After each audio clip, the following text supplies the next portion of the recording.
Assalamualaikum warahmatullahi wabarakatuh. Alhamdulillah, wassalatu wassalamu ala rasulillah Muhammad ibn Abdillah wa ala alihi wa sahbihi wa man walah. Subhanaka la ilma lana illa ma 'allamtana innaka antal alimul hakim. Rabbi shrah li sadri wa yassir li amri wahlul 'uqdatan min lisani yafqahu qawli. Amma ba'du. Betapa kematian sesuatu yang pasti. Allah Subhanahu wa taala berfirman dalam Al-Qur'an. Kata Allah, fa'bud rabbaka hatta ya'tiyakal yaqin. Fa'bud rabbaka hatta ya'tiyakal yaqin. Sembahlah Allah Subhanahu wa taala Tuhanmu.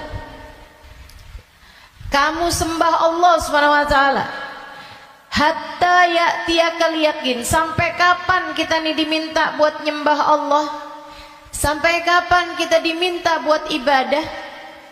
Kata Allah, hatta ya'tiyakal yaqin, sampai datang sesuatu yang pasti. Apa yang pasti? Ayil maut. Yang dimaksudkan dengan suatu yang pasti itu adalah mati. Karenanya siapapun kamu di atas muka bumi ini harus belajar, berusaha buat jadi hamba Allah Subhanahu wa taala yang taat. Mudah-mudahan Allah mudahkan. Amin ya rabbal alamin. Jadi orang hidup gak ada yang pasti, teman-teman. Gak ada yang pasti buat orang yang hidup. Ada yang mulai dari kecil sakit terus ada. Gak ada yang pasti hidup itu. Yang pasti ketika seseorang hidup hanya satu, namanya mati. Kalau kamu diberi kehidupan, maka satu waktu nanti kehidupan tersebut akan diambil kembali oleh Allah Subhanahu wa taala. Sebab memang hidup di dunia, begitu kamu diberi kehidupannya, udah pasti kamu akan berjumpa dengan kematian. Enggak ada yang pasti dalam hidup selain mati. Nah, kalau emang yang pasti itu mati, ngapain sisa hidup enggak dipakai buat berbekal menuju sesuatu yang pasti? Ngapain bekalannya untuk sesuatu yang enggak pasti? Misalnya nih, kamu umur tamat SMA, umur 15. Kalau kamu berpikir bahwa saya umur segini berarti udah deket lagi mau nikah, bekalan menuju nikah. Misalnya, apa yang kamu kerjakan? Hidung kurang mancung, mancungin alis kurang nyelirit, kurang bulan sabit, kamu sabitin alis kamu. Bibir kurang,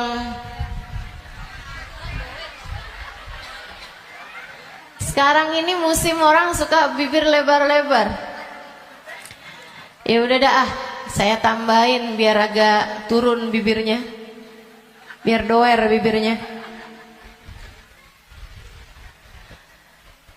Kalau kamu berpikir bahwa kamu akan menuju kepada kematian, kalau kamu berpikir kamu akan menuju kepada pernikahan, kamu kemudian berbekal menuju ke arah sana. Tapi kan sebenarnya nikahnya emang udah pasti? Belum pasti nikahnya. Betul? Orang hidup gak pasti nikah, teman-teman. Berarti kalau kayak gitu gimana nih caranya nih? Gimana cara kita menjadikan hidup kita bermakna? Takutnya udah siap-siap, tahu-tahu nggak dapet, iya kan? kan sia-sia. Kalau gitu yang pasti aja, kamu hidup biar bermakna, pastikan hidupmu adalah saatmu berbekal menuju kepada kematian. Saya tuh waktu SD kabarnya pinter. Mungkin ada guru-guru saya di sini. Selamat pagi Bu Guru. Kabarnya dulu pinter waktu saya sekolah. Saudaraku sekalian saya muliakan, tapi saya dulu selalu punya pikiran bahwa bisa jadi umur saya nggak panjang. Walaupun ternyata itu tidak terbukti ya. Sampai dengan sekarang saya masih ada di atas muka bumi ini, udah panjang hidup saya. Dulu itu saya selalu berpikir bahwa bisa saja umur saya nggak panjang. Saya SD, itu saya punya temen sekolah siang, sekolah madrasah, namanya Madrasah Al-Wasliyah. Saya punya temen meninggal dunia. Masih seumuran saya gitu kurang lebih. Sejak saat itu saya kayak selalu berpikir bahwa bisa jadi umur saya nggak panjang. Bisa saja saya juga meninggal dunia gitu. Akhirnya saya suka berpikir bahwa apa yang harus saya lakukan untuk menjadikan yang saya kerja akan bermanfaat kalau umur saya pendek. Akhirnya saya jadi mikir, kalau saya jadi dokter, umurnya harus panjang loh dokter itu. Karena sekolahnya lama. SMP, SMA, kan saya ceritanya SD. SMP, SMA, kuliah. Kuliahnya S1. Habis itu S2. Habis itu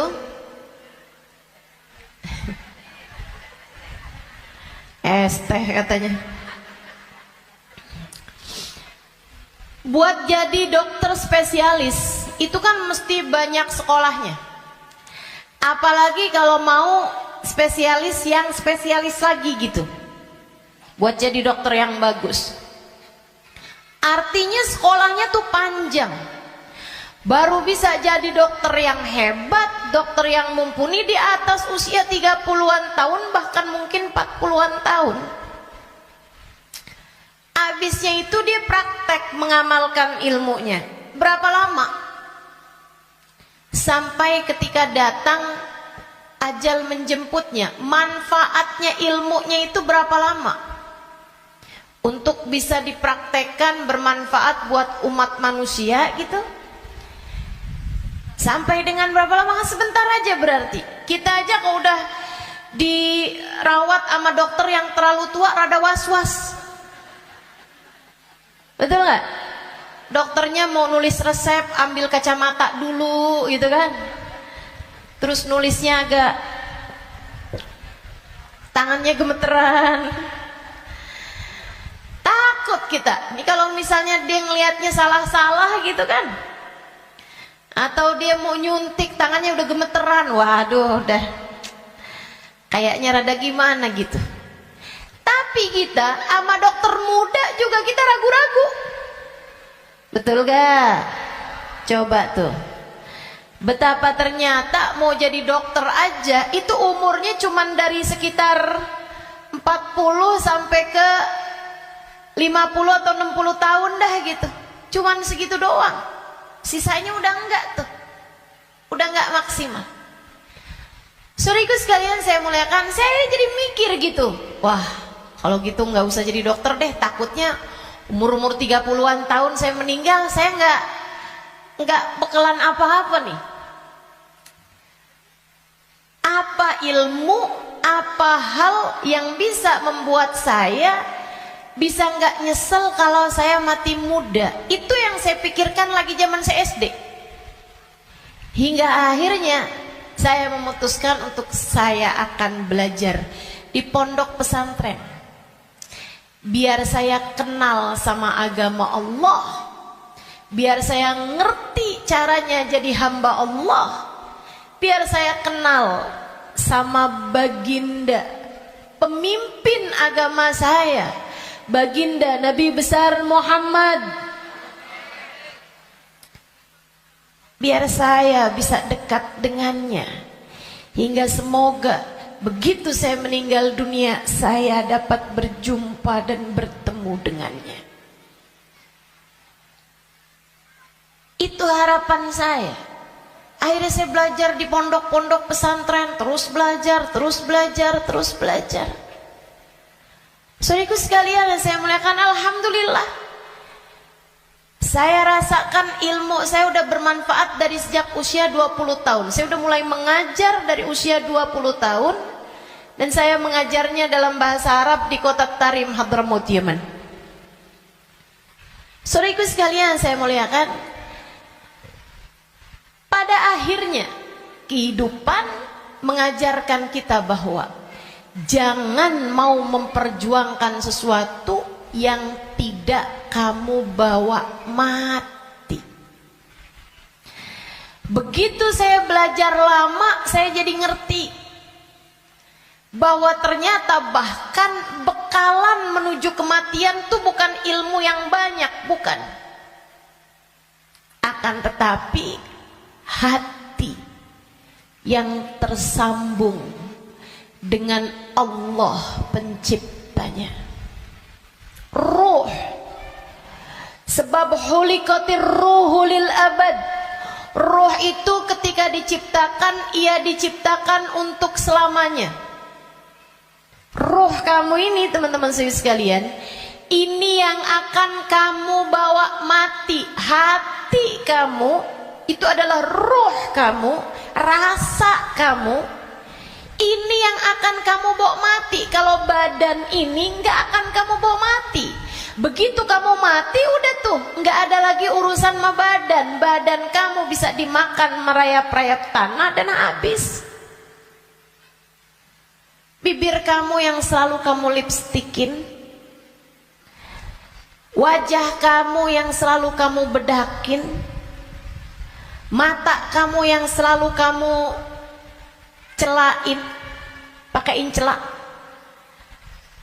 kuku-kuku kamu yang selalu kamu potong setiap kali ia memanjang, badan kamu yang selalu kamu rawat, kamu kasih makan, kamu bersihkan. Ini hanya akan menjadi makanan santapan rayap-rayap tanah, ulat-ulat tanah nanti akan masuk ke lubang-lubang hidungmu. Ia akan masuk dalam seluruh anggota tubuhmu dan kamu habis.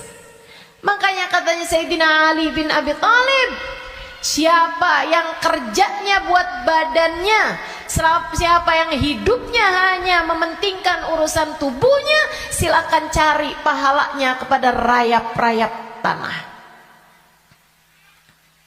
Silakan minta balasannya kepada rayap-rayap tanah. Ulat-ulat tanah, mereka yang senang banget, wih, mulus. Badannya bagus. Enak banget nih kita makannya, katanya gitu. Saudariku sekalian yang saya muliakan, bukan untuk itu kamu diciptakan, bukan untuk itu kamu diciptakan. Yang aslinya dari diri kamu adalah ruhmu, yang sejatinya pada dirimu tidak akan terpisahkan adalah hatimu. Ala inna fil jasadi mudghah, idza salahat salahal jasad kullah, wa idza fasadat fasadal jasad kullah. Ketahuilah di dalam tubuh manusia terdapat segumpal darah, disebut hati. Jika bagus, bagus semuanya, jika rusak, rusak semuanya. Ketahuilah segumpal darah tersebut adalah hati. Disitulah ruh ditiupkan. Disitulah ruh sejatinya berada, meskipun mengalir sampai ke seluruh tubuh kita. Ruh itu hembuskan saat janin badanmu itu berusia 4 bulan dalam rahim ibu kamu, ditiupkan lewat ubun-ubun.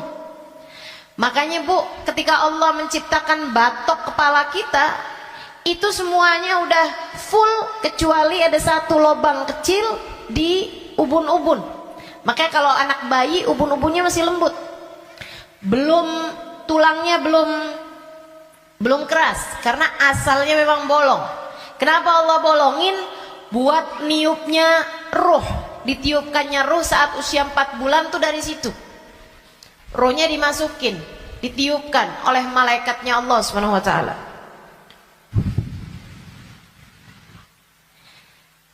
Pusatnya ditaruh di jantung atau di hati, pusatnya tuh ditaruh di hati, menyebar roh tersebut sampai ke ujung-ujung jari.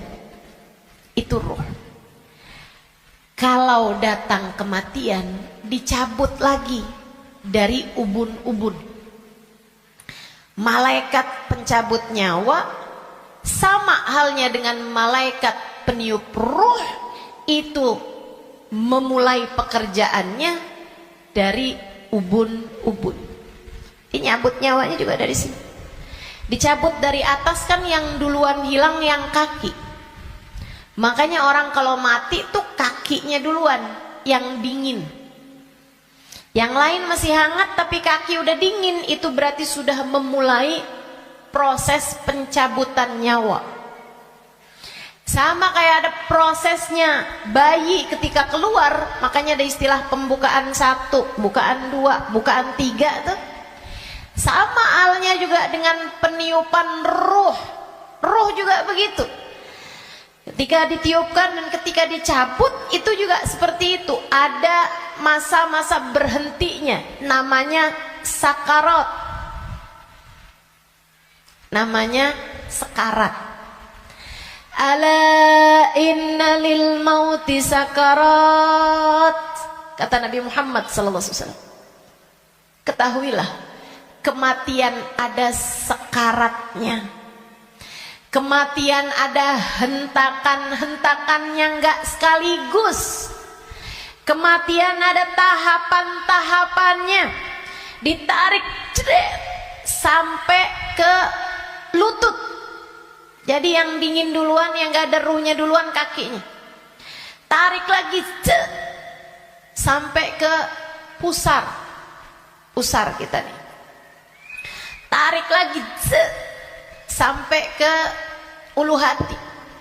Banyak orang yang kalau orang tersebut dimurka Allah Subhanahu wa taala, malaikat maut mencabut nyawanya dengan main-main. Dimain-mainin rohnya. Padahal sakitnya setengah mati. Kata Sayyidina Ali bin Abi Thalib, la darba bisayf 30 darbah ahab ilayya min sakrah min sakaratil maut.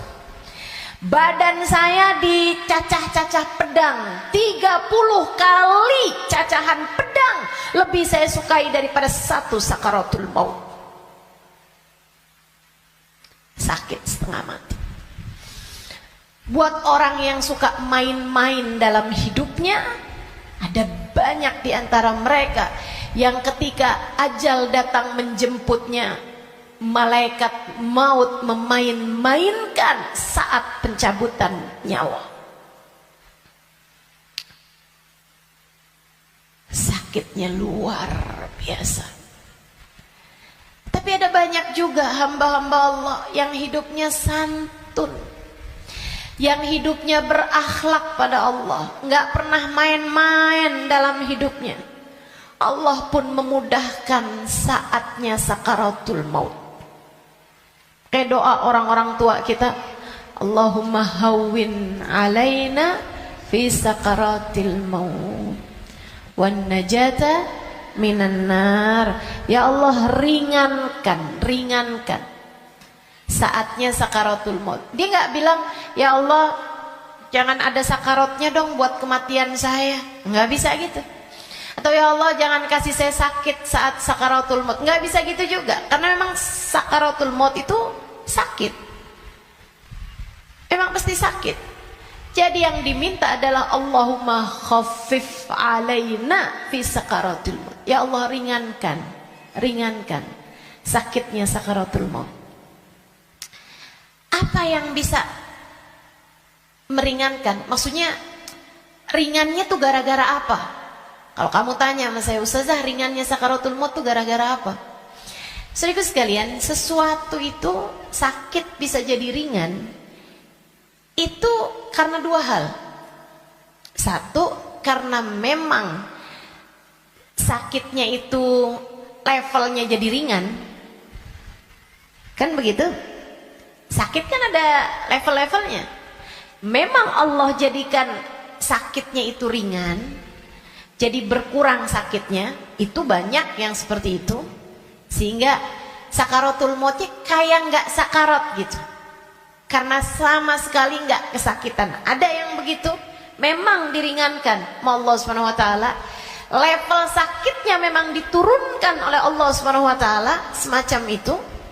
Atau yang kedua, Allah alihkan fokusnya sehingga dia jadi kayak nggak berasa sakaratul maut, karena Allah memalingkan fokusnya bukan kepada sakitnya, tapi kepada sesuatu yang lain. Apa? Allah palingkannya dengan apa? Yang paling indahnya, yang paling enaknya adalah dengan dihadirkannya baginda Nabi besar Muhammad sallallahu alaihi wasallam di saat sakaratul maut tersebut. Sakit, tapi enggak jadi terasa sakitnya sebab ia bisa lihat Nabi Muhammad. Sebab dihadirkan Nabi Muhammad untuknya. Sakit, tapi yang enggak terasa. Gimana coba? Gimana sakitnya mau terasa kalau kamu bisa ketemu Nabi Muhammad? Nabi Muhammad misalnya berkata kepadamu, selamat datang wahai umatku. Ya udah nggak ada lagi rasa sakitnya, teman-teman. Udah jadi indah semuanya. Banyak yang begitu juga. Kekasih berjumpa dengan kekasihnya di saat sakaratul maut. Banyak. Kita ustazah gak tahu deh. Minta aja, doa aja, walaupun gak pantas, biar gak nyesel.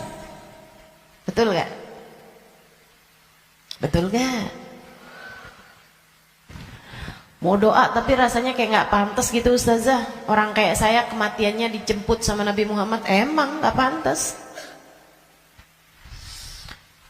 Yang kayak kamu ngomongin orang, yang kayak kamu kalau sholat berantakan, betul? Ngarepin kematiannya dijemput sama Nabi Muhammad, siapa kamu? Betul gak? Sama. Saya juga berpikir hal yang sama denganmu. Siapa saya? Sampai saya berharap kematian saya dijemput sama Nabi Muhammad. Tidak ada di antara kita yang pantas. Gak ada di antara kita yang layak. Gak ada. Gak ada. Tidak saya, tidak kamu, sama. Tapi kita tetap berdoa, kita tetap meminta kepada Allah Subhanahu wa taala. Kali-kali aja doa kita diijabah. Ya, siapa tahu ya kan?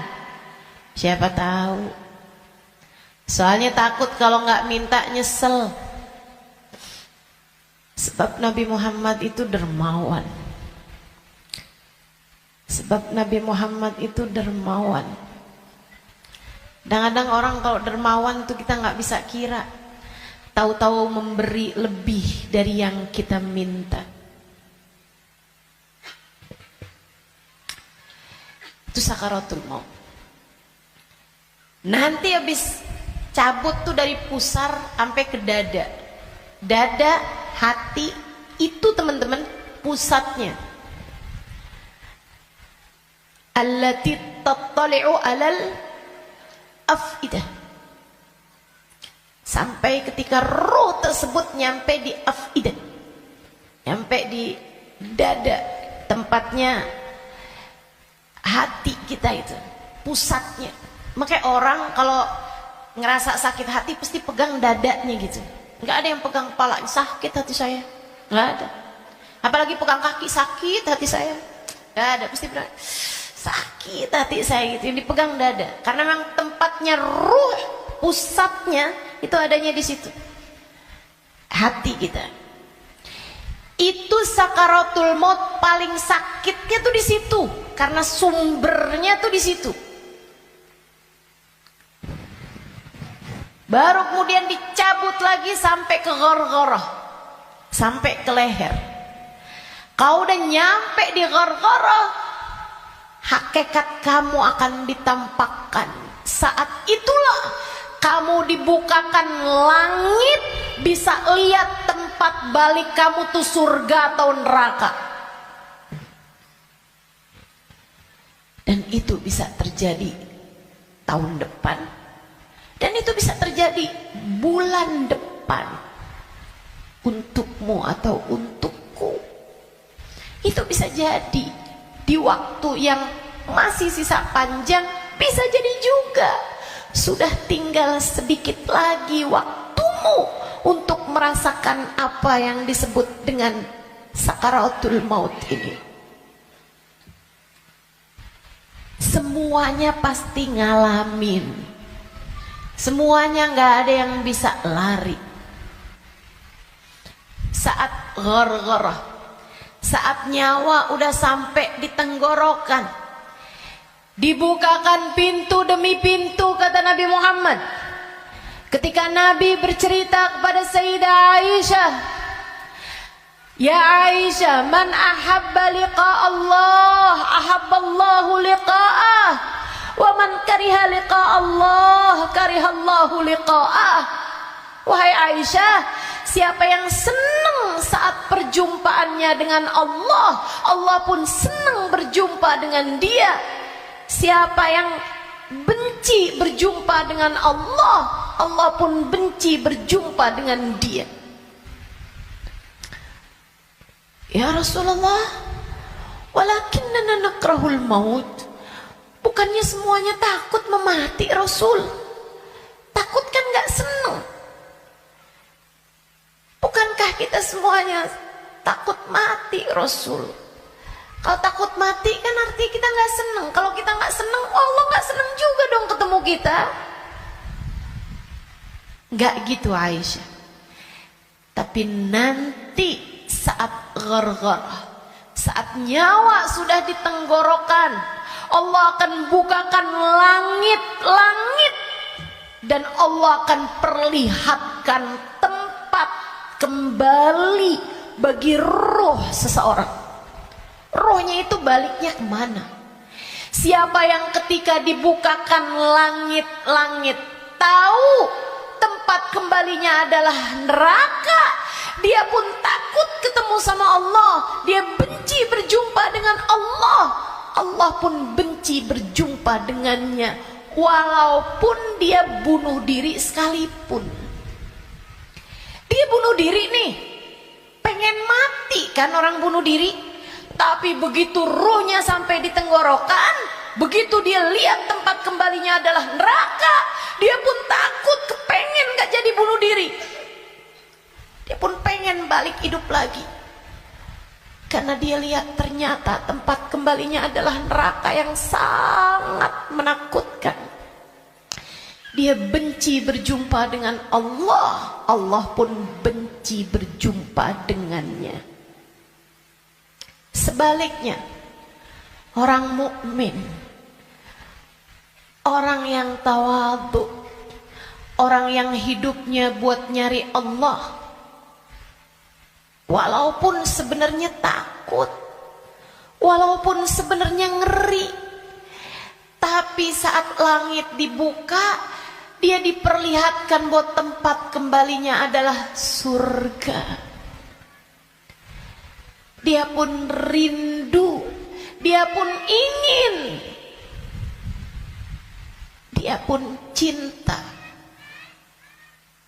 untuk berjumpa dengan Allah. Dia pun bahagia, dia sukacita berjumpa dengan Allah. Allah pun sukacita berjumpa dengannya. Allah pun suka untuk berjumpa dengannya. Nih, saat ghargharah ini Allah cerita dalam Al-Quran di surat Al-Mu'minun, hatta idza jaa ahadahumul maut qala rabbirji'un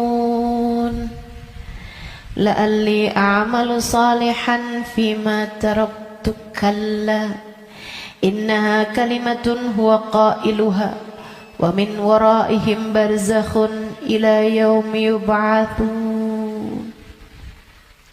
Sadaqallahul azim. Kata Allah, sampai ketika kematian datang kepada kalian, ketika ruh sampai di tenggorokan, dia akan berkata, Rabbirji'un, balikin saya lagi ya Allah, balikin saya lagi ya Allah. Setahun, biarkan saya tinggal lagi di dunia setahun ya Allah. Gak boleh sebulan ya Allah, gak boleh seminggu ya Allah. Minggu depan deh ya Allah, matinya minggu depan aja. Gak boleh minggu depan, sehari ya Allah. Besok mati gak apa-apa, jangan sekarang.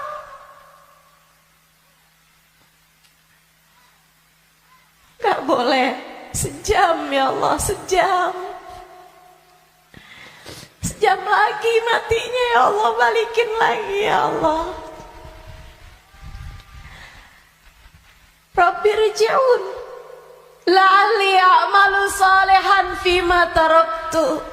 Saya akan segera bagi-bagi harta saya buat sedekah. Saya akan segera sholawatan kepada Nabi Muhammad. Saya bakal segera baca Al-Quran. Saya bakal segera sholat. Saya mau minta maaf sama orang-orang.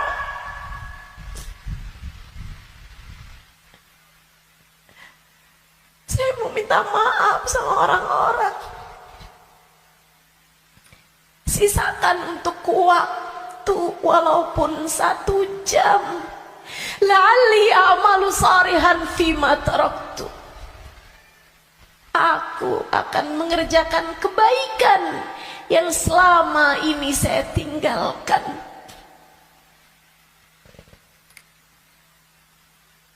Apa jawab Allah? Kalla innaha kalimatun huwa qailuha. Enggak ada. Sekarang kalimatmu itu hanya jadi omong kosong belaka. Enggak ada ceritanya kamu dikabulkan. Waktunya sudah habis. Game over. End. Udah habis. Kamu gak punya nyawa cadangan. Kamu gak punya hidup simpanan. Kamu tidak sedang dalam masa percobaan. Begitu kamu masuk usia balik, semua sudah mulai tercatat untukmu. Tak ada lagi waktu untuk kembali. Innaha kalimatun huwa qailuha. Itu hanya sekedar kalimat disampaikan begitu aja. Kamu minta balik, enggak ada ceritanya. Wa min waraihim barzakhun ila yaumi yub'atsun. Sekarang waktunya kamu hidup di alam barzakh sampai hari kiamat datang. Dah tuh. nggak bisa balik lagi. Makanya serem sama kematian teman-teman, karena dekat. Aqrab ghaib yuntadhar, kata Nabi Muhammad. Perkara gaib yang paling dekat sama kita kematian. Si ini meninggal, si itu meninggal, si itu meninggal, si itu meninggal. Semua meninggal. Maka sebagaimana kamu melihat satu hari ada jenazah diangkut, satu waktu jenazah kamu yang diangkut. Sebagaimana kamu lihat ada nama seseorang, kamu dengar nama seseorang diumumkan di masjid, satu waktu namamu yang akan diumumkan di masjid. Kamu lihat satu hari ada nama seseorang muncul dengan ucapan berbelasungkawa, turut berduka cita, yang ada di Instastory orang-orang, satu waktu nama kamu yang akan ditulis di situ. Sebagaimana ada broadcast di grup-grup WhatsApp yang menuliskan nama-nama orang dengan ucapan meninggal dunia, satu waktu akan ada namamu yang ada di situ. Inna lillahi wa inna ilaihi rojiun. Turut berduka cita atas meninggalnya Halimah binti Utsman al-Idrus. Akan ada waktunya. Semua akan ada waktunya. Semua akan ada gilirannya. Pasti tanpa terkecuali. Kamu akan datang giliranmu, pasti tanpa terkecuali. Kamu bakal mati, Bu. Kamu akan mati, Dek. Kamu bakal mati, Nak. Pasti. Masalahnya tinggal, akankah Allah berkenan menerimamu? Saya tuh dulu suka liatin tulisan kalau ada orang meninggal dunia, semoga rohnya diterima di sisi Allah. Saya suka mikir gitu, ya masa ditolak? Ya diterima lah. Fakta membuktikan. Kita nggak pernah lihat ada orang habis meninggal dunia terus balik lagi. Lah, bukannya kamu seminggu yang lalu meninggal? Oh, nggak diterima? Pernah? Nggak pernah. Ya saya suka pikir gitu. Jadi terima lah. Masa mau ditolak? Orang meninggal mau meninggal gitu. Tapi sesudah saya belajar, itu waktu saya kecil mikirnya begitu. Sesudah saya belajar di pondok pesantren, belajar terus. Saya jadi paham betapa berartinya ucapan itu. Sebab kamu, saya, ketika meninggal dunia akan menjadi salah satu dari dua kelompok orang. Ada yang ruhnya diterima di sisi Allah dengan penuh keridhaan. Ada yang ruhnya diusir dari rahmatnya Allah, sebab Allah murka kepadanya. Kalau waktu hidup kayak gini nih, kamu lagi punya perlu, kamu datang ke rumah saudaramu, ditolak dari yang satu, bisa kamu datang ke tempat saudaramu yang lain. Anak kamu harus masuk rumah sakit, harus segera dioperasi, misalnya gitu. Harus ada DP yang harus kamu bayar, atau ada keperluan apapun misalnya. Kamu bisa datang ke tempat saudaramu, dia nggak bukain pintu, kamu bisa datang ke tempat yang lain. Dia nggak ngasih, kamu bisa datang ke tempat yang lain. Kamu misalnya mau bikin kopi, gulanya nggak ada, misalnya gitu, kamu bisa datang ke tempat saudara kamu, sebelah kamu, tetangga kamu, nggak dikasih, nggak dibukain pintu, atau dia bilang nggak ada misalnya, bisa lagi ke tempat saudaranya, tempat sebelahnya. Orang hidup ini andai ditolak dari yang satu, kita masih punya pilihan pilihan tempat yang lain. Seapa-apanya masih ada pilihan tempat yang lain. Tapi kalau kamu meninggal dunia, kamu hanya akan menjadi wa inna ilaihi raji'un, hanya akan kembali kepada Allah Subhanahu wa taala. Kalau pintu rahmatnya Allah tertutup darimu, kalau kamu diusir dari kasih sayang Allah Subhanahu wa taala, Allah tidak berkenan menerimamu, kemana kiranya kamu akan pergi? Terusir dari pintu rahmatnya Allah, kamu mau kemana?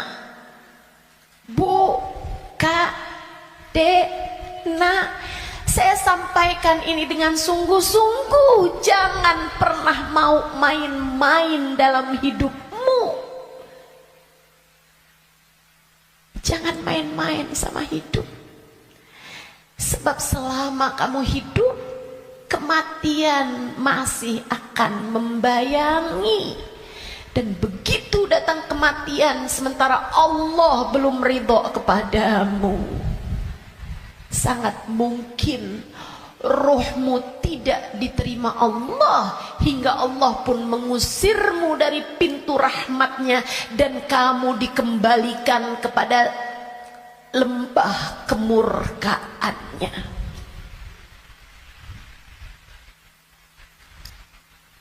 Dimurka Allah Subhanahu wa taala. Dimurka Allah Subhanahu wa taala.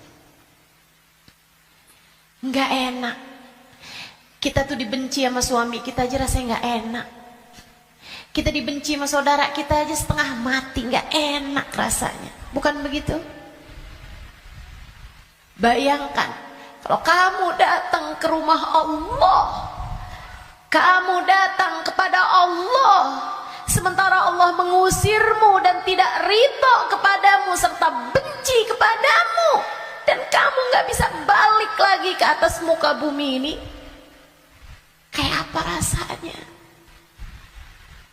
Dalam keabadian kamu dimurka,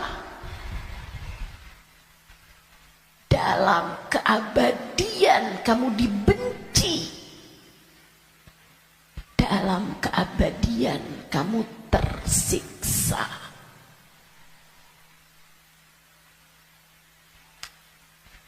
Nggak akan sabar, nggak akan sabar. Makanya sekarang nih di dunia kamu masih bisa sabar. Kalau lagi nggak enak sabar aja. Malam-malam ngantuk mau tahajud, yang sabar. Bangun tahajud, yang sabar. Biar nanti kamu nggak ketemu waktu di mana kamu tidak akan sabar menghadapinya. Kamu nggak akan kuat ngadepinnya. Sekarang kamu kuat. Buat puasa kamu kuat. Buat baca Quran kamu kuat. Buat hadir majelis taklim kamu kuat. Buat baca maulid kamu kuat. Buat berbuat baik pada orang tua kamu kuat. Buat berbuat baik sama suami kamu kuat. Buat doain anak-anak kamu kuat. Buat ngurusin rumah kamu kuat. Buat ngerjain kebaikan-kebaikan kamu kuat. Maka kerjakan apa yang kamu kuat untuk menghindarkan diri dari sesuatu yang kamu gak bakal kuat. Bertahanlah terus. Bertahanlah untuk tetap menjadi solehah. Yang sabar jadi solehah. Tetaplah jadi hamba Allah yang solehah. Gak kuat nih saya, enggak, kamu kuat, kamu kuat. Saya gak kuat lagi Ustazah ngadepin suami kayak begitu. Kuat, kamu kuat. Saya gak kuat lagi Ustazah ngadepin orang tua saya nih Ustazah. Kuat, kamu kuat. Gak kuat lagi saya ngadepin anak-anak saya Ustazah. Kamu kuat, kamu kuat. Kamu kuat. Saya gak kuat puasa, kuat, kuat. Saya gak kuat tahajud, kuat. Kuat. Saya nggak kuat baca zikir habis duhur, habis subuh ke isyraq. Kuat. Saya nggak kuat baca ratib malam-malam hari, ngantuk saya. Kuat. Kamu kuat ngerjain itu semua. Saya nggak kuat ustazah buat berbuat baik sama semua orang. Saya pengen marah aja semuanya. Enggak, kamu kuat. Jangan marah-marah, jangan marah-marah. Kamu kuat, teman-teman saya sekalian. Yang nggak kuat kalau kamu mati dan kamu terusir dari rahmatnya. Yang kamu nggak kuat kalau sampai di dalam kubur ruhmu disiksa, kamu nggak akan kuat. Yang nggak kuat kalau kamu datang malaikat yang menanyai dalam kuburan dan kamu nggak bisa jawabnya, hingga kemudian malaikat tersebut mulai menyiksamu, kamu nggak akan kuat. Sisanya di dunia ini kamu kuat. Saya dijahatin terus sama tetangga saya nggak kuat lagi. Kamu kuat. Saya ditinggalin sama teman-teman saya nggak kuat. Percaya saya, kamu kuat. Saya sakit ustazah, saya udah nggak kuat lagi. Kuat. Yang kamu nggak kuat kalau kamu sampai diusir dari rahmatnya Allah. Yang kamu nggak kuat kalau ruhmu keluar, dan bisa jadi itu bulan depan, bisa jadi itu minggu depan. Saat ruhmu keluar dan kamu ngelihat tempat kembalimu adalah neraka, kamu nggak akan kuat.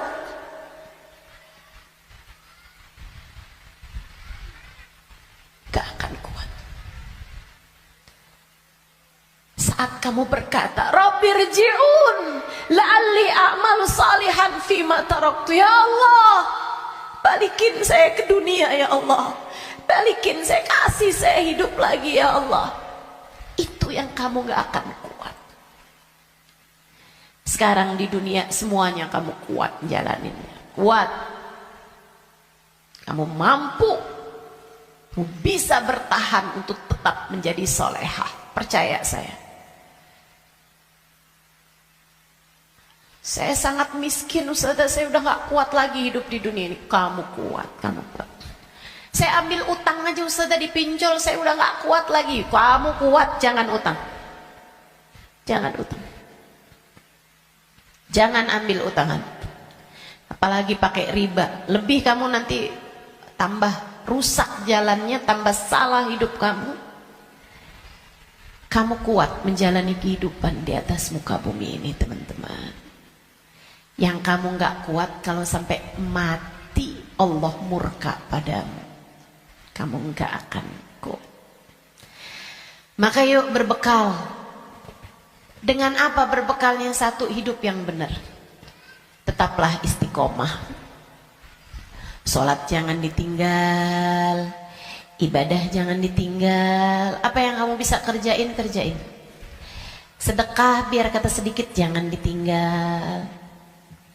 Saya orang miskin ustazah, saya nggak bisa sedekah banyak-banyak. Tapi kamu masak, banyakin kuahnya kata Nabi. Bagiin tetangga, kasihin tetangga kamu pas kamu lagi masak. Saya nggak bisa sedekah ustazah. Tapi kamu masak nasi, pakai sambal. Iya. Apa? Tempe goreng. Banyakin. Sisain dikit buat tetangga kamu. Kasih buat orang yang susah. Juga yang ada di sekitarmu.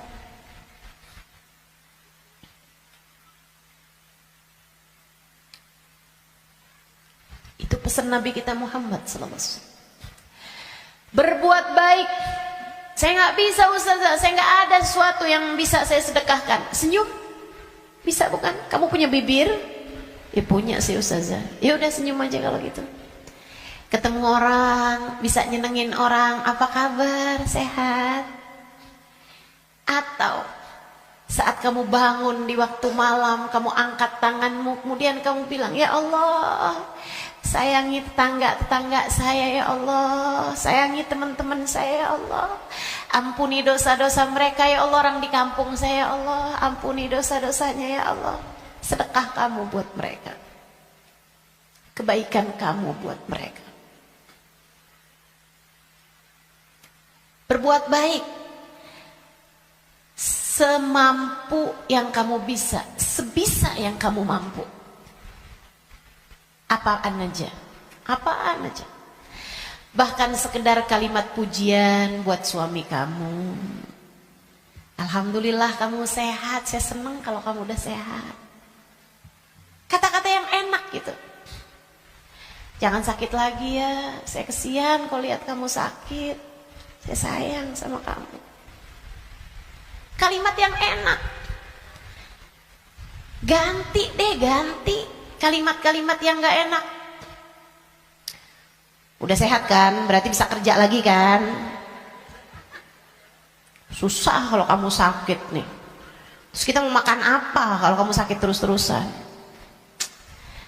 Gak enak banget sih kalimatnya. Kamu bakal mati, maka pilihlah kalimat yang gak jadi penyesalan bagimu sesudah kematianmu. Yang bagus ngomongnya, yang bagus. Jangan sakiti hati orang. Iya Kak, Bu, Dek,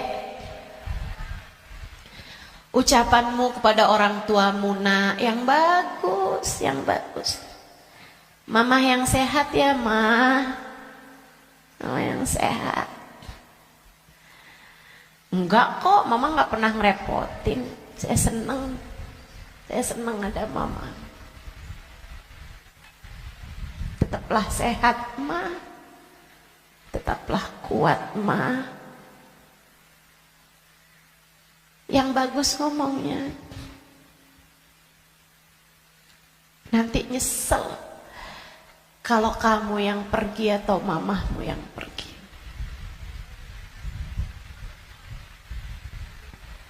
Kepada abahmu, ayahmu, gitu juga. Ngomong yang bagus-bagus aja. Biar nggak tambah banyak penyesalanmu ketika datang ajal menjemput. Apapun dari kebaikan yang bisa kamu lakukan, lakukanlah. Udah nggak usah pakai mikir-mikir, saya mau pakai kerudungan kapan ya?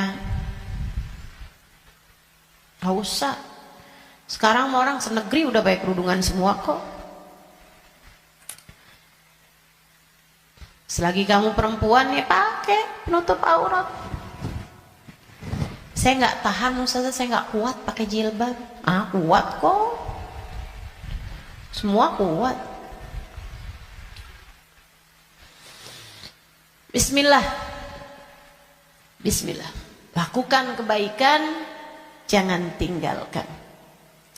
Sebab seperti mana kamu hidup, seperti itulah kamu akan mati. Jika kebaikan yang kamu lakukan dalam hidupmu, kamu hanya akan berjumpa dengan kebaikan-kebaikan sesudah kematianmu. Kebaikan kamu lakukan karena Allah, Allah akan membalasmu dengan kebaikan-kebaikan dari sisinya. Dan itu akan sangat menyenangkan. Kama ta'ish tamut. Sebagaimana kamu hidup, seperti itu pula lah kamu akan mati. Maka tetaplah istiqomah di jalan Allah. Itu bekal utama. Bekal keduanya, selalulah berdoa, selalulah meminta kepada Allah agar dikaruniai husnul khatimah. Sering-sering minta, ya muqallibal qulub, tsabbit qalbi ala dinik. Wahai zat yang membolak-balikan hati, tetapkanlah hati kami berada dalam keimanan kepadamu. Selalulah berdoa, Rabbana la tuzigh qulubana ba'da idh hadaitana wa hab lana min ladunka rahmatan innaka antal wahhab. Ya Allah, jangan pernah kau cabut hidayah iman yang telah kau anugerahkan kepadaku. Anugerahkanlah pula untuk kami rahmatmu. Sesungguhnya engkau adalah zat yang maha memberi. Selalulah berdoa, Ya Allah biha, Ya Allah biha, Ya Allah bihusnil khatimah, Ya Allah biha, Ya Allah biha, Ya Allah bihusnil khatimah. Ya Allah, aku mohon padamu, Ya Allah, aku minta padamu husnul khatimah, Ya Allah, akhir kehidupan yang baik, kematian dengan membawa iman, kematian sedangkan kau berkenan menerima kami, Ya Allah. Terus doa, terus minta sama Allah. Sebab la yarudul qada illa doa. Tidak ada yang dapat menolak takdir buruk selain doa. Doa terus, doa terus, doa terus. Kalau ada waktunya doa tuh, kayak lagi majelis, kemudian silahkan berdoa, silahkan sampaikan hajatmu. Habis sholat, jangan dulu langsung bangun, sebelum kamu berzikir kemudian berdoa, kan begitu. Nah kalau doa jangan minta dunia mulu teman-teman. Kalau semua doa mau minta dunia, habis dunianya selesai kamu bawa apa? Kamu punya apa? Minta juga. Urusan akhirat malah justru jauh lebih penting daripada meminta urusan dunia yang akan kamu tinggalkan begitu kamu mati. Jangan kalau doa yang diminta duit lagi, duit lagi. Jangan kalau doa yang diminta jodoh lagi, jodoh lagi. Atau biar hati suami nggak berpaling, itu aja yang kamu minta. Biar suami nggak poligami, ustazah, itu terus doa saya ustazah. Bukan hanya itu yang kamu perlukan teman-teman. Doa urusan dunia tuh kalau bisa sekedarnya aja. Karena hidup di dunia ini qalil, sedikit, katanya Imamul Haddad, tabalagh bil qalili minal qalili. Bekelan dunia ini sedikit aja lah, karena dunianya itu emang sedikit. Dikit lagi juga mati. Kalau doa itu yang kiranya kamu gak nyesel begitu kamu masuk ke dalam alam kubur. Doanya minta apa? Minta husnul khotimah. Doa minta Allah ridha, minta biar Allah selamatkan, minta biar Allah bahagiakan kalau kamu ada di dalam kuburan, minta biar Allah bahagiakan ketika nanti kamu di padang mahsyar. Jadi begitu ajal datang menjemputmu, kamu masih punya simpenan dari doa-doa yang belum diijabah Allah SWT, yang belum kamu rasakan ijabahnya. Begitu kamu mati, kamu udah punya simpenan doa buat mahsyar. Begitu kamu mati, kamu udah punya simpenan doa buat kubur. Begitu kamu mati, kamu udah punya simpenan doa buat kiamat. Begitu kamu mati, saat di padang mahsyar dibangkitkan, kamu udah punya simpenan doanya. Tinggal tunggu ijabahnya. Nah kalau doanya belum pernah kamu doain, gimana mau ngarepin ijabahnya? Nah kamu gak pernah minta. Ya Allah, kubur saya, ya Allah, saya sekarang maunya kubur saya biar seneng, ya Allah. Ternyata kok nggak seneng, kata Allah. Nah, kamu nggak pernah minta. Di dunia yang sering mintanya, biar nanti kamu dapat ijabahnya. Di dunia yang sering minta, ya Allah, jadikan kami ada dalam rombongan Nabi Muhammad. Jadikan kami ada dalam rombongan umat Nabi Muhammad, ya Allah. Jangan cuma di majelis maulid aja doanya. Saat tahajud tuh kamu doa, minta minta ya Allah nanti di akhirat ya Allah jadikan saya ada dalam rombongan Nabi Muhammad. Biar nanti begitu kamu mati, kamu udah punya simpenan doanya, tinggal nunggu ijabahnya. Kata Allah, ud'uni astajib lakum, mintalah, niscaya akan aku beri. Jadi di akhirat kamu tinggal nungguin saat doamu diijabah. Sebab kalau kamu mintanya nanti gitu kan di akhirat, ya itu tadi kata Allah, innaha kalimatun huwa qailuha. Kalimatmu tuh gak ada artinya lagi, gak ada maknanya lagi. Sebab akhirat bukanlah tempat berbuat. Dunia nih tempatnya berbuat. Akhirat hanyalah tempat untuk dibalas. Kalau saatmu di dunia kamu hanya minta dunia, apa yang kamu persiapkan buat sesudah kematianmu?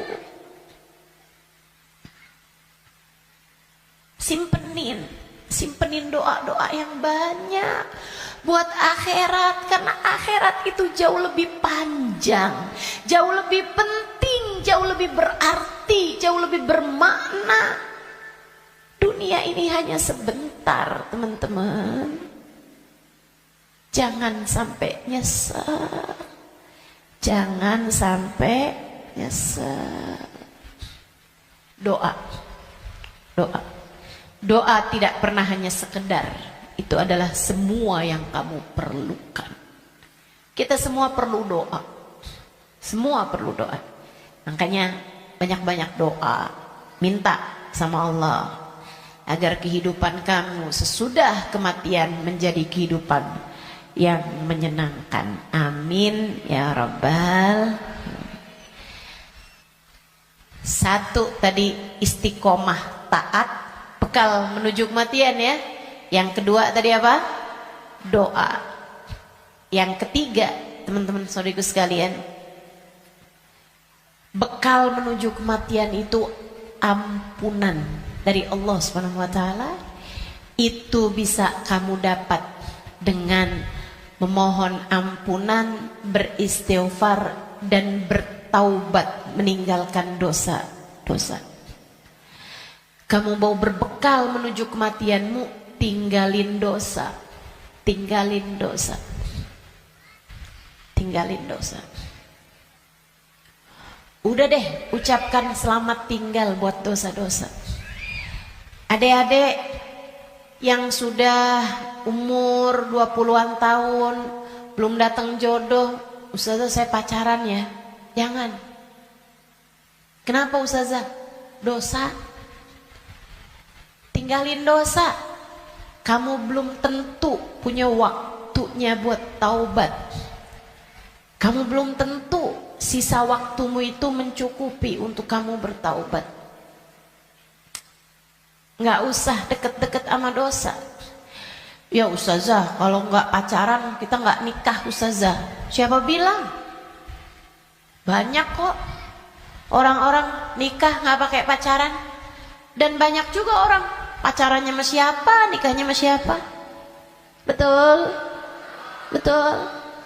Ngapain kamu menghabiskan energi, menghabiskan rasa hanya untuk menjaga jodoh orang? Ngapain? Udah jauh lebih aman kamu gak usah jagain jodoh orang. Kamu jagain hidup kamu sendiri. Sebab yang akan mendapatkan balasannya adalah dirimu sendiri.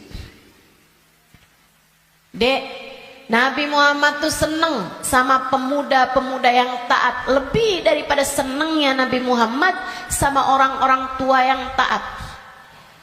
Jadi kamu gak usah nunggu tua buat taat. Kamu gak usah nunggu tua buat deket sama Nabi Muhammad. Justru di saat kamu masih muda, andai pun kamu nanti sampai tua, justru di saat muda nih kesempatan kamu buat deket sama Nabi Muhammad. Sebab Nabi senang sama pemuda-pemudi yang hidup dalam menjalani taat kepada Allah Subhanahu wa taala. Dijanjiin barengan sama Nabi Muhammad. Dijanjiin ada dalam naungan, di bawah arasnya Allah, di saat tidak ada naungan kecuali naungan Allah. Syab nasya fi taatillah, pemuda, pemudi, laki-laki, perempuan, muda yang hidup dalam taat pada Allah Subhanahu wa taala. Kamu umur masih 17 tahun tapi sudah istiqomah tahajud, Nabi cinta padamu. Kamu umur masih 17-18 tahun, akan tetapi kamu istiqomah baca Al-Quran, Nabi cinta padamu. Umur masih belasan tahun, tapi kamu udah punya zikiran yang kamu istiqomahkan baca. Kamu udah punya solawatan yang kamu istiqomahkan baca. Kamu bahkan nyaris hafal kitab-kitab maulid yang berisi sejarah hidupnya Nabi Muhammad. Fix, kamu pantas dicinta sama Nabi Muhammad.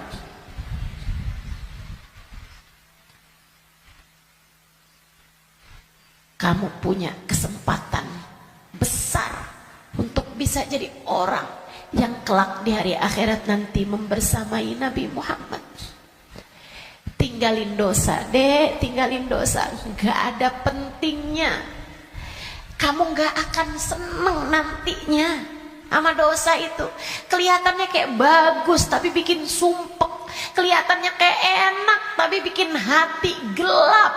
Kelihatannya kayak membahagiakan, padahal itu hanya akan menyusahkan hidupmu saja.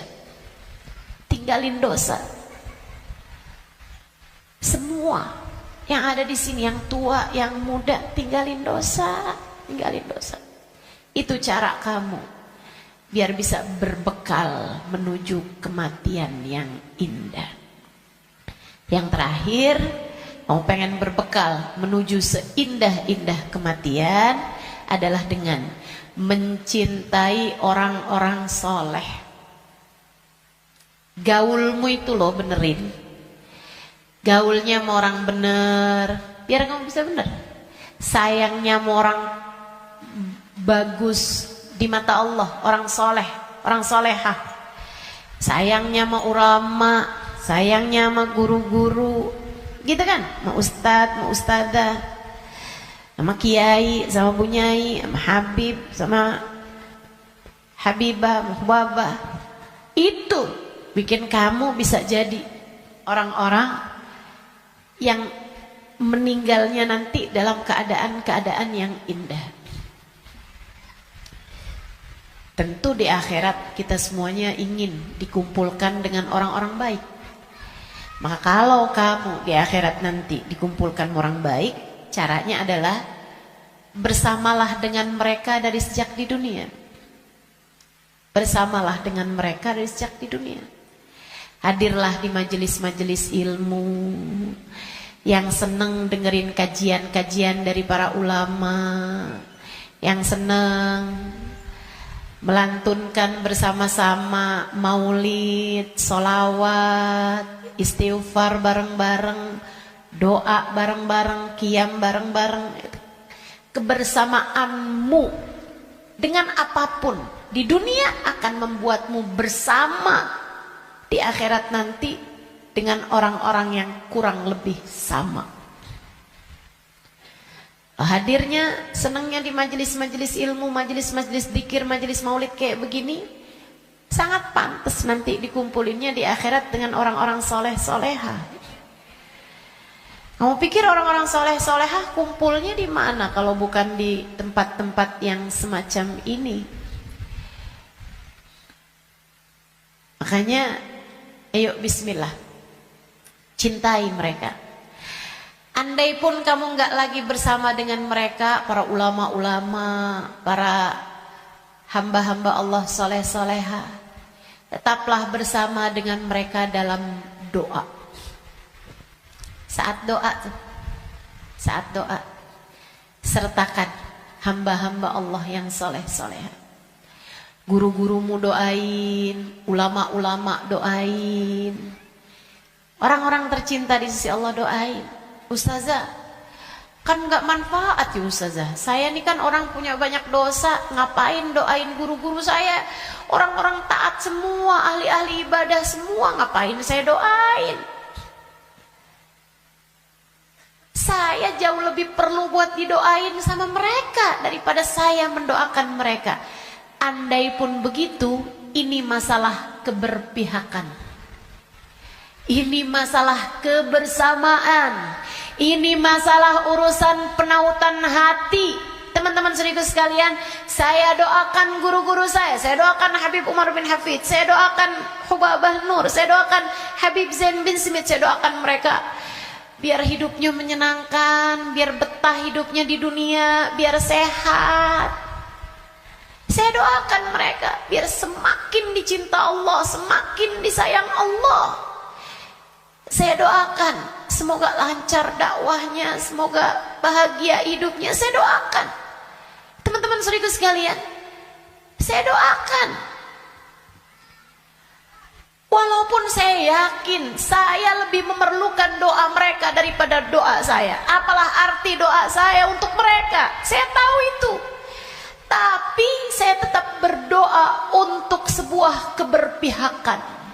Saya doa untuk sebuah keberpihakan. Saya doa. Teman-teman saudaraku sekalian saya muliakan, kamu tahu nggak?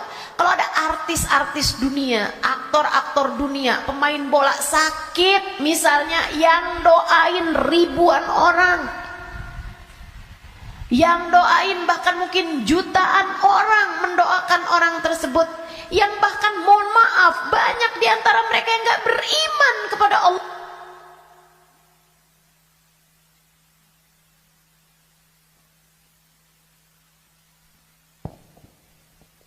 Yang bahkan banyak di antara mereka yang tidak beriman kepada Allah Subhanahu wa taala.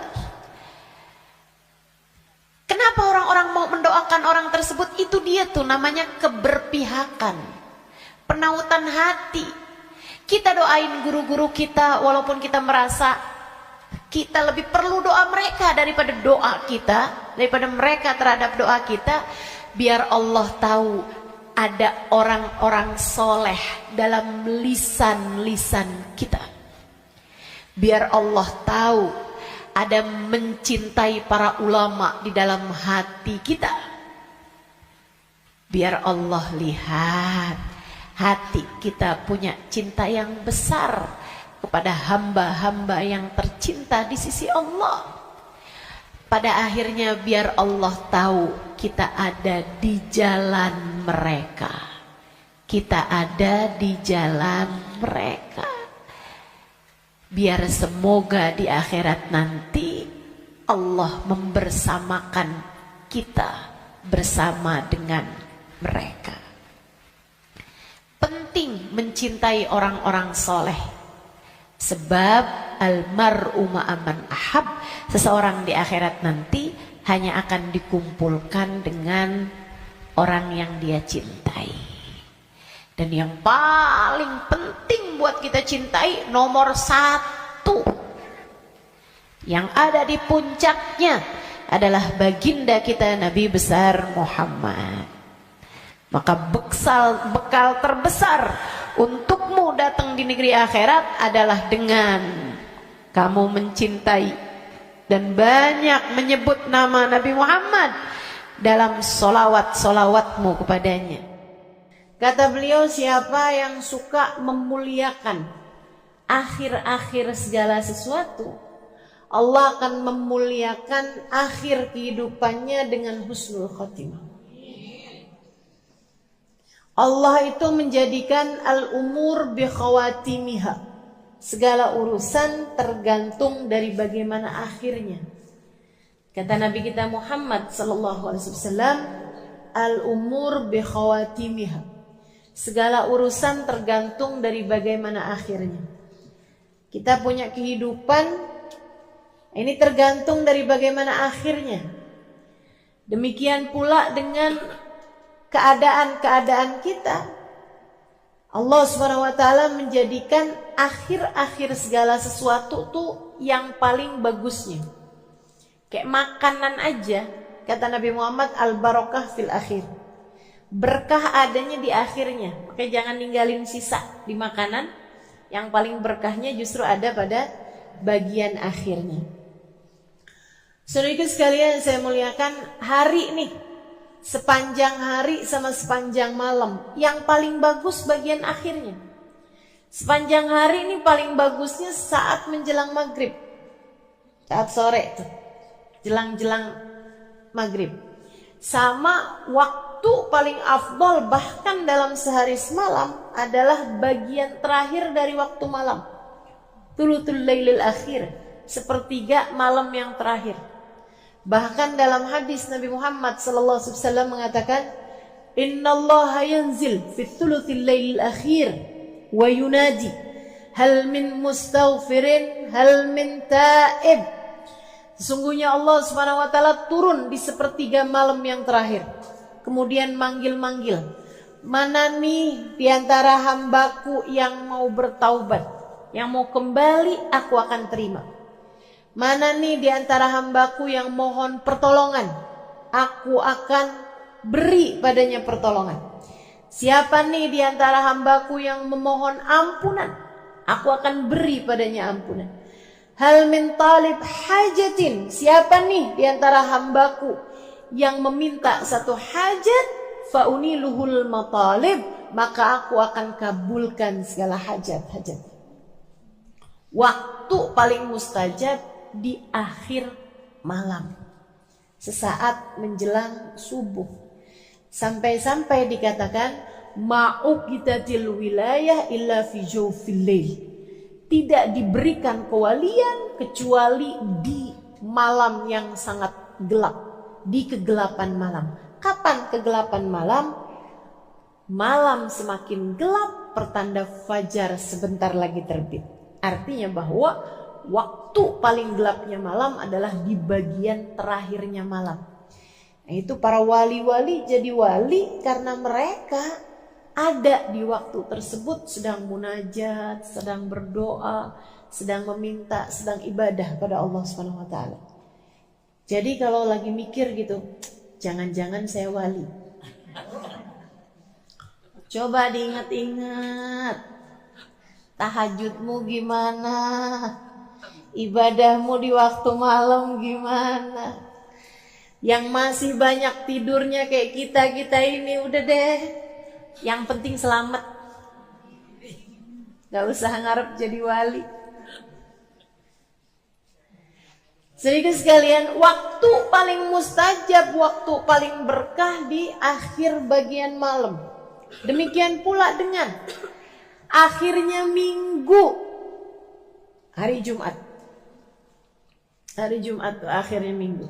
Nah itu kan paling afdol. Hari dalam seminggu paling afdolnya adalah hari Jumat. Sedikit sekalian saya muliakan. Kemudian akhir bulan, itu namanya ayyamus sud, hari-hari gelap. Sunnahkan untuk berpuasa. Sebagaimana disunnahkan pula untuk berpuasa pada hari-hari terang, yaitu Ayyamul Bid, tanggal 13, 14, 15 dari tiap bulannya.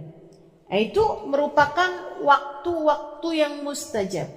Termasuk juga yang segera akan kita jelang secara khusus, yaitu akhir tahun kita ini. Waktu yang sangat mulia. Beliau mengatakan, Habib Umar bin Hafid mengatakan, kamu kalau pintar menghormati akhir tahun, akhir hari, akhir malam, gitu kan ya? Akhir dari segala sesuatu kamu suka muliakan, maka Allah Subhanahu wa taala akan memuliakan hidupmu dengan akhir yang terbaik. Kita nih hidup nih, mau kayak gimana kita jalaninnya, tetap nilainya tuh di bagian final.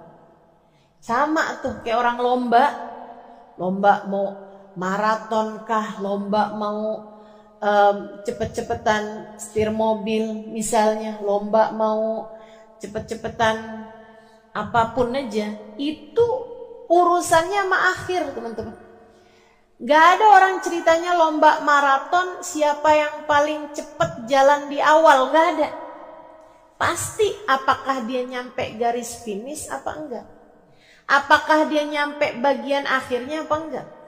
Yang awalnya santai-santai bahkan paling belakang, kalau akhirnya dia sampai di garis finish dalam keadaan paling awal, dia terhitungnya adalah juaranya.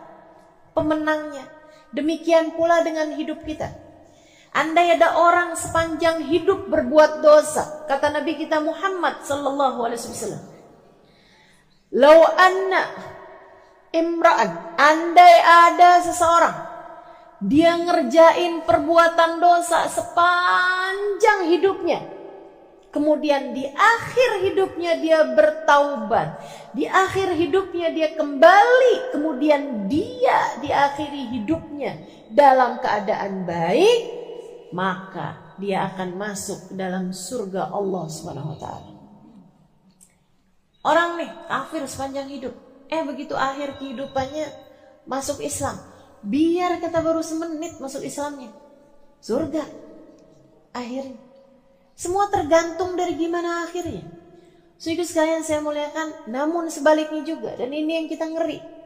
Andai ada orang ngerjain taat seumur hidup, tapi akhir kehidupannya dia mengerjakan dosa yang membuat Allah Subhanahu wa taala murka hingga mencabut iman dari dalam hatinya, dia mati su'ul khatimah, maka tak ada jatah darinya dari kesenangan akhiratnya Allah Subhanahu wa taala.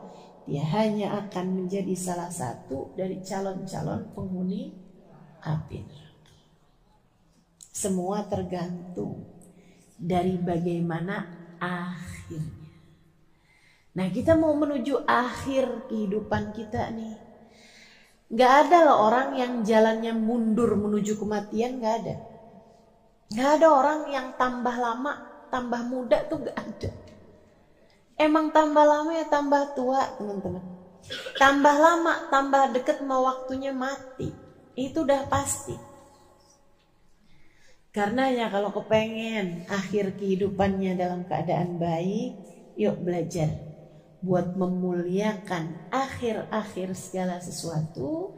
Salah satunya adalah dengan kita memuliakan akhir tahun kita ini.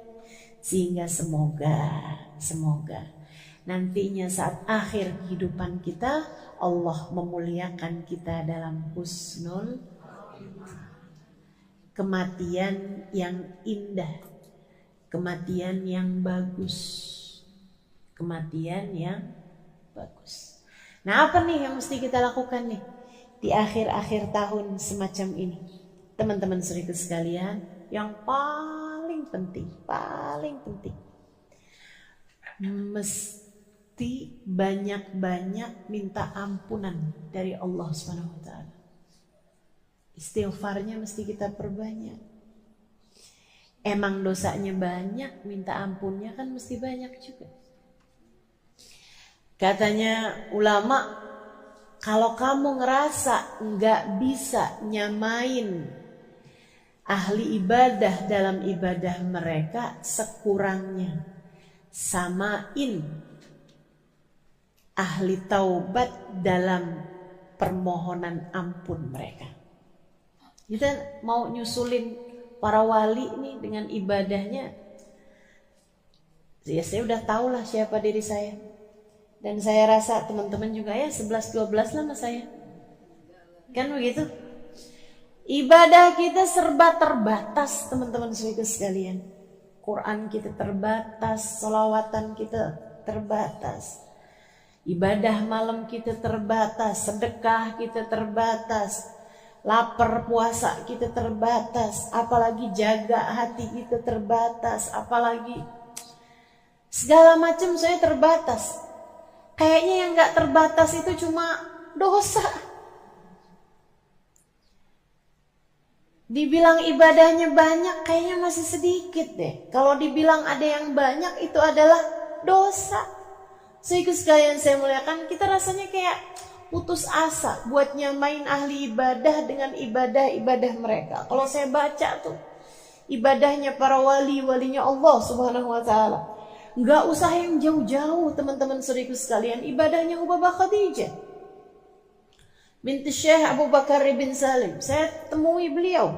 Saudara sekalian saya muliakan, waliyah min auliyaillah, seorang perempuan besar yang ketika memandang wajahnya air mata saya tak berhenti bercucuran. Bukan bukan karena wajahnya sangat cantik, rupawan, misalnya bukan, tapi mungkin itu adalah bagian dari apa yang disebutkan oleh Nabi Muhammad SAW. Ketika ditanya tentang seorang wali itu yang kayak gimana, kata Nabi Muhammad menjawab, alladzina idza ru'u dzukirallah. Orang-orang yang ketika kamu memandang wajahnya mengingatkanmu kepada Allah. Para walinya Allah Subhanahu wa taala. Jalla jalaluhu wa ta'ala azamatuh. Saudariku sekalian saya muliakan, Wabah Khadijah. Teman saya ada yang nanya, Wabah, gimana sih Wabah nih ibadahnya apa? Kata beliau, nak, saya suka istighfar. Terutama di waktu malam. Kapan Wabah istighfarnya? Berapa banyak Wabah istighfarnya? Saya nggak pernah ngitung. Mulai jam berapa Wabah istighfarnya? Habis selesai sebagian witir, dia bilang salat isya, dia kerjain witir beberapa rakaat. Beliau bilang habis makan malam, mulai itu saya duduk siapin 5 kurma sama air. Dia bilang saya mulai baca istighfar yang beliau baca, astaghfirullah lil mu'minin wal mu'minat. Itu istighfarnya Wabah Khadijah. Ya Allah, saya mohon ampun untuk semua orang Islam, baik laki-laki maupun yang perempuan. Astaghfirullah lil mu'minin wal mu'minat. Dia bilang saya baca itu nggak saya hitung, sampai saya berasa haus, saya minum air, sampai nanti saya berasa mulai lapar, saya makan, mulai pengen istirahat, saya makan 1 kurma, saya minum airnya, saya baca lagi. Ntar udah kayak berapa lama gitu kan, mulai kering tenggorokannya, minum airnya lagi, makan kurmanya. Dia bilang kalau udah 5 kurma selesai, udah tuh saya berdiri. Jam berapa kira-kira Hubabah? Ketika biasanya dia bilang ketika saya mendengar suara tarhim di masjid di malam besok. Itu ibadah para hamba-hamba Allah Subhanahu wa taala. Jalla jalaluhu ta'ala azamatuh. Teman-teman sekalian saya muliakan, para walinya Allah Subhanahu wa taala, kasih Allah Subhanahu wa taala, demikian keadaan mereka. Gak usah jauh-jauh. Mungkin Wabah Khadijah masih agak nggak kelihatan mata gitu. Teman-teman sekalian, Hubabah Nur, teman-teman semua alhamdulillah matanya telah diizinkan Allah memandang wajah wanita mulia itu. Wabah Nur binti Habib Muhammad bin Abdullah Al-Haddad alaiha ridwanullah. Itu saudaraku sekalian saya muliakan, tiap malam baca ratib.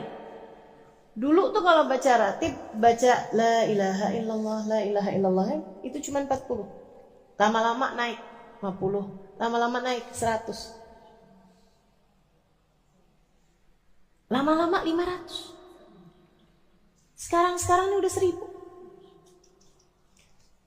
Saya baca ratib sama beliau di salah satu perjalanan, kok la ilaha illallahnya lama banget. Saya bilang, wah, khalasna. Itu udah selesai nih baca. Dia bilang alaf Halimah. Ya Allah Tuhan, alaf banyak. Masya Allah. Beliau, saudariku sekalian saya muliakan, ada tuh teman-teman saya ajakin waktu itu bulan Ramadan. Habis selesai buka puasa, diundang sama beliau sholat berjamaah, lagi kurang sehat. Maghrib, habis selesai sholat maghrib, beliau yuk awabin masing-masing nggak jamaah. Habis selesai awabin, beliau bilang, Halimah, saya kalau bulan Ramadan gini saya qadha sholat biar kita dapat nih pahalanya kan lipat-lipat nih kalau bulan Ramadan. Barangkali ada sholat kita dulu yang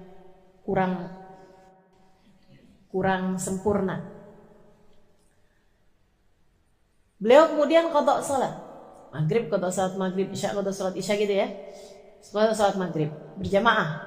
Udah habis selesai beliau bilang, kita mau sholat tasbih. Tahu kan sholat tasbih? Isya, abis isya, ba'diyah isya ma'awabin 6 rakaat. Abis itu sholat qadha 3 rakaat maghrib. Abis itu sholat tasbih 4 rakaat dengan baca tasbihnya kan 300 kali itu kan. Masya Allah, Masya Allah.